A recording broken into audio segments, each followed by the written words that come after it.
नमस्कार मित्रांनो.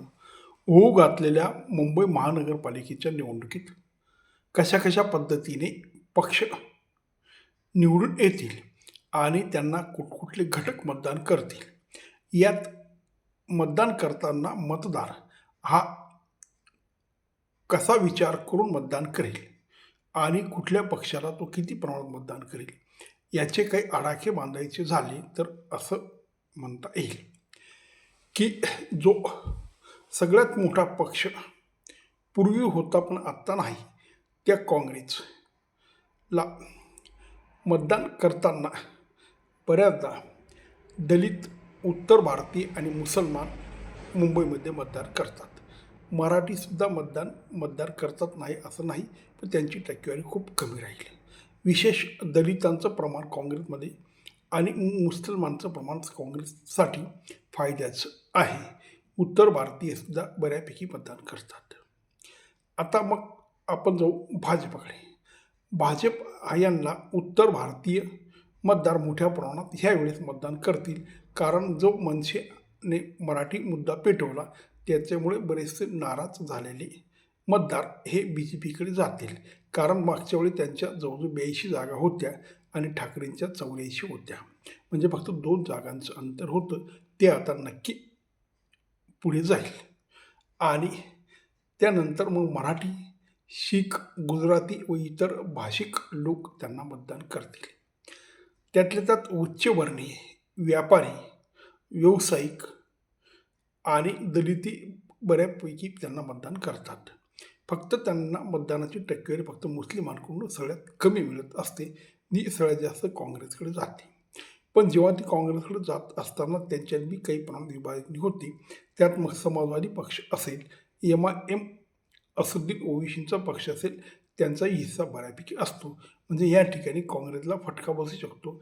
जर MIM आणि समाजवादी यांनी तर चांगली ताकद लावली तर समाजवादी थोड्या जागा लढवतो, पण MIM बहुसंख्य जागा लढवेल असा त्याचा अंदाज आहे. म्हणजे ज्या ठिकाणी मुस्लिम मतदार जास्त आहे त्या मतदारसंघात तो उमेदवार उभा करेल, त्याचा फटका काँग्रेसला बसेल. काँग्रेसची जमेची बाजू ही दलितांची आहे. मुंबईमध्ये दलित मोठ्या प्रमाणात आहेत आणि त्यांचा बराचसा टक्का हा काँग्रेसकडे जातो. तरीही मागच्या वेळी त्यांना मला वाटतं 34च्या आसपास जागा भेटल्या होत्या. यावेळेस किती भेटतात ते बघावं लागेल. आता राहिले तुमचे शिंदे. आता शिंदे जे आहेत ते बी जे पीला संलग्न आहेत, ते सत्तेमध्ये आहेत, तेव्हा बी जे पीचा लाभ त्यांना मिळेलच. पण शिंदेना मराठी मतदार बऱ्यापैकी मतदान करेल. त्यांना उत्तर भारतीय, गुजराती यांचं मतदान फारसं मिळणार नाही आणि जेही मिळेल ते बी जे पीकडनं मिळेल. पण स्वतंत्र मतदार म्हटल्यानंतर त्यांना मराठी मतदार चांगल्यापैकी मिळेल. जेव्हा त्यांना मराठी मतदार मिळेल त्यावेळी त्याचा फटका मनसे आणि उद्धव ठाकरेंना होईल. कारण उद्धव ठाकरेची सगळी भिस्त ही मराठी मतदारावर आहे. त्यात विभागणी होईल. म्हणजे मराठी मतदार हे B J P, Shinde, Congress आणि उद्धव सेना यांच्याकडे विभागलं जाईल. पण याच्यात आज तरी उद्धव ठाकरे यांना मराठी मतदार जास्त पसंत करतो आणि ते मतदार त्यांना मिळण्याची शक्यता आहे. त्याचा काही वाटा हा शिंदेकडे जाईल. कारण शिंदे आज तरी ठाकरेंपेक्षा ताकदवान आहेत. त्यांची आमदारी जास्त निवडून आली, त्यांची खासदार बी जास्त निवडून आलेली आहे आणि तो जो पूर्वीचा शिवसेना हा जो पक्ष होता त्यांचं जे संघटन होतं त्याच्यातले मोठे नेते आणि मोठे कार्यकर्ते शिंदेकडे आहेत. त्या शिंदेलाही चांगल्या प्रकारे त्या ठिकाणी मतदान मिळेल. खूप जागा मिळणार नाहीत, त्यांच्या काही जागा वाढतील, ते भाजपामुळे वाढतील. तसा शिंदेमुळे भाजपाला खूप काही लाभ होईल असं वाटत नाही. तो लाभ जास्त शिंदेलाच होईल. आता राहिले तुमचे मनसे आणि उबाटा जे एकत्र आलेले आहेत. राजसाहेब आणि उद्धवसाहेब या दोघं एकत्र आल्यामुळे मराठी मतदान त्यांच्याकडे सगळ्यात जास्त जाईल आणि आत्तापर्यंत शिवसेनेची म्हणजे उद्धव ठाकरेंची 25 वर्षापासून मुंबईवर सत्ता आहे. तेव्हा ही सत्ता बरकरार राहते का ती जाते ही लवकरच कळेल. कारण मुळात एवढ्या वर्ष सत्ता असल्यामुळे सत्तेची ज्या प्रकारे बदनामी होत असते, ज्या प्रकारे विकासाला खीळ काही ठिकाणी बसलेली त्याचं लोक नाराज होतात आणि मोठ्या प्रमाणात भ्रष्टाचार जास्त दिवस सत्तेवर कुठलाही पक्ष राहिला तो वाढत जातो. त्याचाही फटका सत्ताधारी पक्षाला मिळतो. पण ह्यावेळेस मनसे आणि उबाटा एकत्र आल्यामुळे त्यांचा टक्का वाढेल.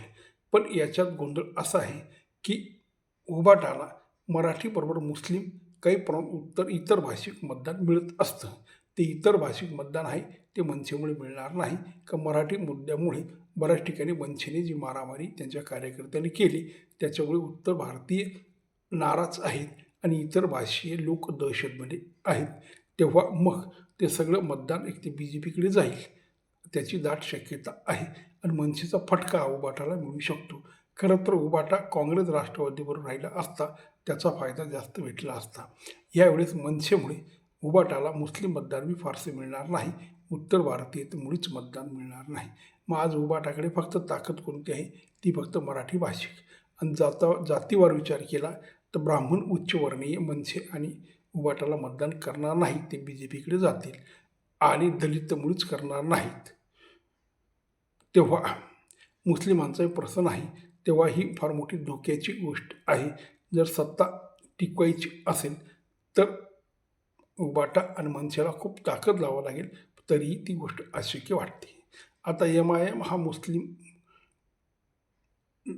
लोकांचाच पक्ष असल्यामुळे साहजिक मुस्लिम लोक तिकडे फिरतील. समाजवादी हा थोडीफार जागा लढवतो तेव्हा त्यांना काही फारसा फरक पडणार नाही. मागच्या वेळी त्यांच्या 4 जागा आल्या होत्या, पण MIMला ह्यावेळेस मुस्लिम मतदारामध्ये जास्तीत जास्त पसंती राहील आणि त्यांच्या एखाद्यावेळी 8 किंवा 10 जागा वाढू शकतात. तेव्हा मित्रो अशा प्रकारचं हे सगळे गणित आहे. आता जर आपण असा विचार केला की साधारण या निवडणुकीचा निकाल कसा लागेल तर मला असा अंदाज आहे आणि तुमची ती गोष्ट लक्षात आली असेल. हे जे पद्धतीने मतदान करतील, ज्या पद्धतीने मतदान जातीवर, धर्मावर आणि भाषेवर मतदान करत असताना ते जास्त करून कुठल्या पक्षाला जातील असा आपल्याला एक अंदाज माझ्या बोलण्यातून तुम्हाला आला असेल. तेव्हा मला असं वाटतं की ह्यावेळेस उबाटा आणि मनसेची सत्ता मुळीच येणार नाही. यावेळेस BJP आणि शिंदे यांना सगळ्यात जास्त जागा राहतील. त्याचा नक्की आकडा किती राहील मला असं वाटतं की साधारण 125 ते 150च्या आसपास शिंदे सेना आणि BJP जाऊ शकते. मग आता 2 नंबरला राहतील राज ठाकरे आणि उद्धव ठाकरेचा उबाटा. आता उद्धव ठाकरेला मागच्या वेळी 84 जागा होत्या, पण यावेळेस मोठ्या प्रमाणात शिंदे निघून गेल्यामुळे जी फाटाफूट झाली आणि त्यांनी जे काँग्रेसकडे जाऊन त्यानंतर परत काँग्रेसला आज युतीची विनंती ते करत आहेत, पण राज ठाकरेमुळे काँग्रेस जवळ यायला तयार नाही. म्हणजे काँग्रेसचा जो हक्काचा मतदार शिंदेला उबाटाला मिळाला होता तो लांब जाईल आणि मनसेचा फारसा मतदार त्या ठिकाणी नाही, कारण मनसेचा मतदार आणि उद्धव ठाकरेचा मतदार हा एकच असल्यामुळे त्याचा काय फारसा लाभ होणार नाही. तेव्हा साधारण 50च्या आतच किंवा फार तर 60पर्यंत उबाटा आणि मनसे जाईल असा एक अंदाज आहे. आणि काँग्रेसचं मागच्या वेळी 34 जागा होत्या त्याच्यात फार झालं तर फारशा वाढणार नाही, उलट कमी होतील. आज 20 जागेच्या आसपास काँग्रेस राहील असा एक अंदाज आहे. तेव्हा सत्ता यावेळेस मुंबई महानगरपालिकेत BJPची राहील असं एकंदरीत वाटतं. बघा तुम्हाला काय वाटतं ते. नमस्कार.